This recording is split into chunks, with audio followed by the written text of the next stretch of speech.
On time, early even. Mr. Callahan, good to see you, sir.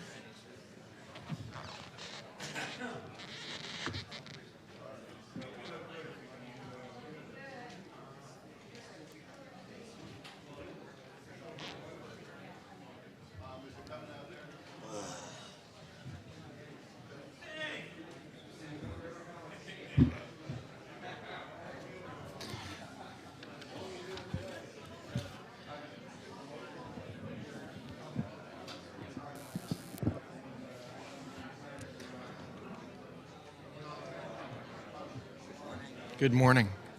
No logo. No logo is fine. That's excellent. We finally figured out how to do this on day 5. Yeah, right. Yeah, right. we got it down. Congresswoman, how are you?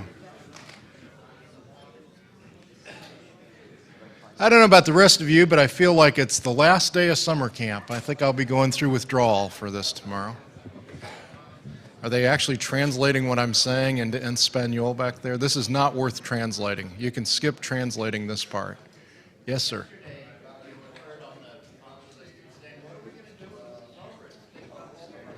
Yeah, I know. Morning, Mr. Bassett.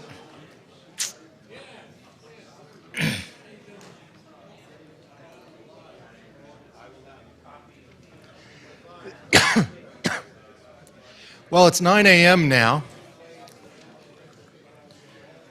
I'll begin with a few announcements.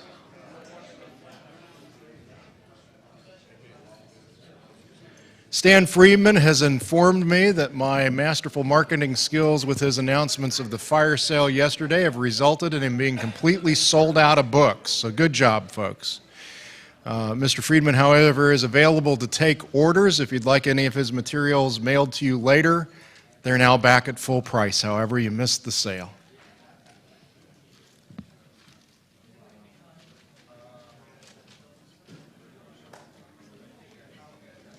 Our other witnesses, though, have various materials for sale outside the double doors, and if anyone would like a commercial announcement on that during our break times, let me know.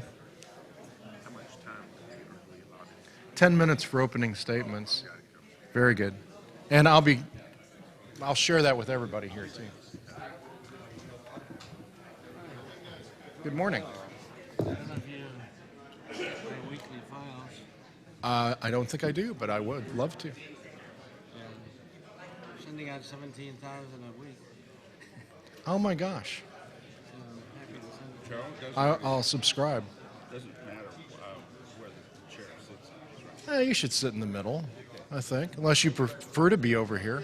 The chair determines where the chair sits, I'm sure.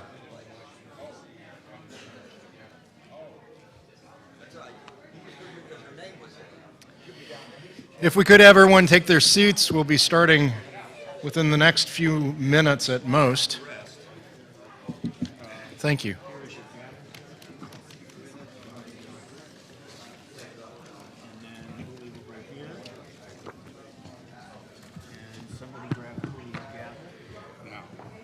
We should move those out of Hulu. Yeah. What else would you give me the lineup? I don't. Here. Huh? Would you like that schedule? This is still true. Oh, I don't know. We should check with Steve. Is it 9 o'clock? It's past 9. It is 9:03.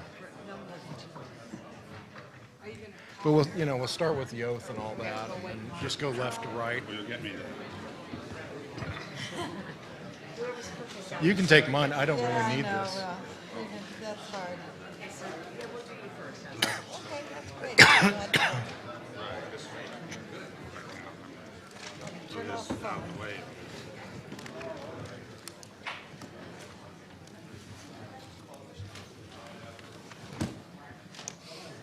This too.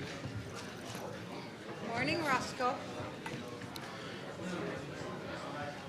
The citizen hearing will end at 5 o'clock today. There's no evening sessions tonight.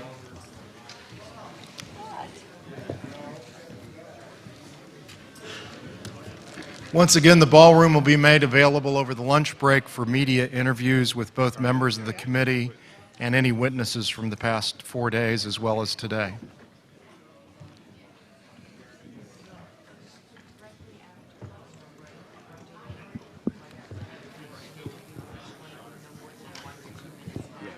Congresswoman. It's good to have you next to me. I'm happy to.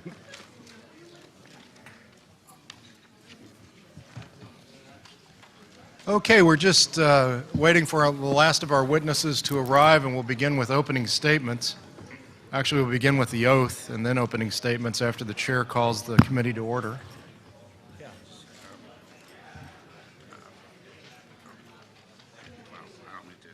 No, what?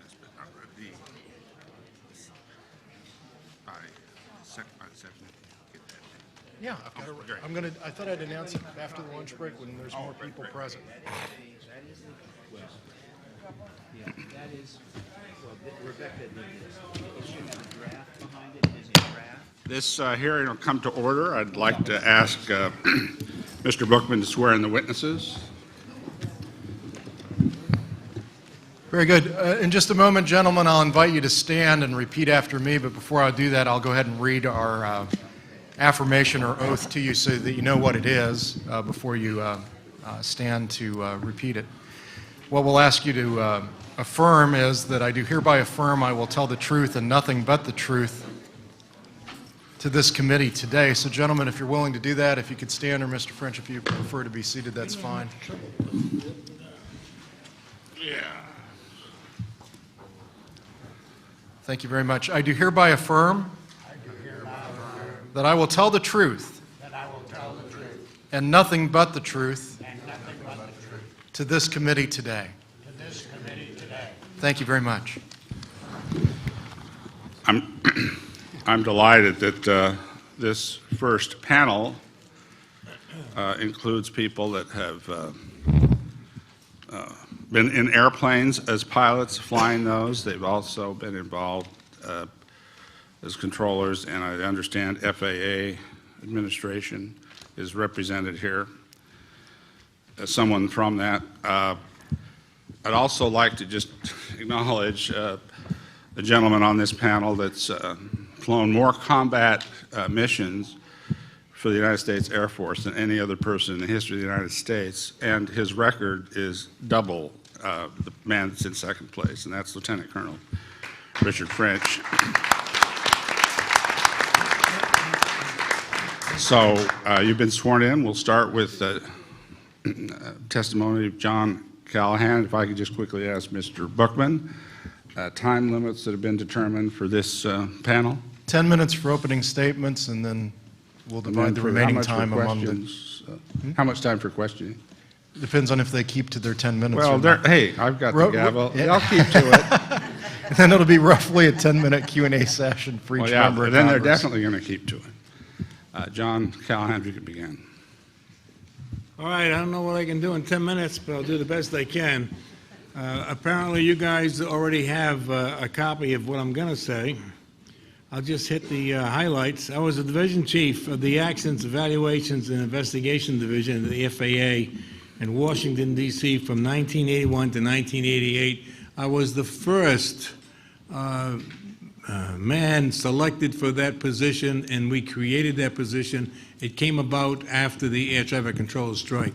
FAA had no quality control in the system until the strike, and then I was selected for that position, and it turned out to be a division with 5 branches. During this time, I was involved in an investigation of an extraordinary event and was asked not to talk about it. Since retiring, I decided the public had a right for this information and that they could handle it. And nothing's happened to me as a result of discussing this out in public. In early January of 1987, I received a call from the air traffic control facility out in Alaska. It was the region, and they wanted to know what to tell the media. That apparently the office was full of media. They had them in the hall, and every time they went out to do anything, the media was sticking the microphone on their face, and they wanted to know what to tell them. So I said, tell them about what? And he says, about the UFO. And the next one was, what UFO?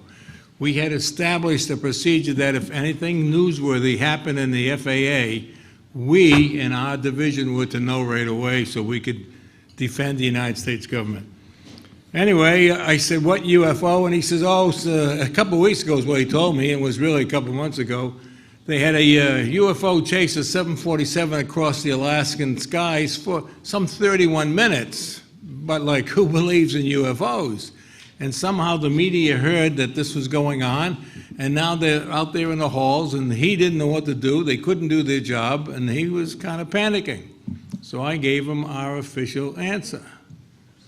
Tell them it's under investigation. And once you tell them that, they kind of drift away and they're all gone.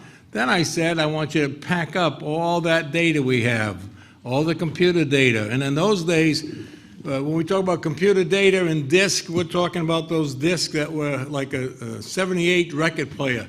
And it looked like a pie case that they have in the delis. There'd be 10 or 12 of these things inside. That was the disk that we're talking about, not these little things you carry around with you today. So I said, I want all that stuff. I want the voice tapes. I want everything sent to the FAA Tech Center by tomorrow morning. You put them on the red-eye flight, and we're going to go down to the Tech Center and look at what you have. And the Tech Center is where they create the software programs for the FAA, 548 facilities there were at the time. I used to run that automation department, had 176 people working for me. They also had a program called Playback, or I had another name too, I forgot it right now. Anyway, you could go into the facility at the Tech Center, and you could walk into one of the control rooms, and you could say, I want this position to be set up exactly like the position in Alaska. I want to stand over here and look at the radar and see what the controller's seeing. I want the voice tapes to come out of the speaker above, and I want them synchronized with what we're looking at. So when the man says he's over Alaska, I want the radar to say he's over Alaska. And I want to see what was going on.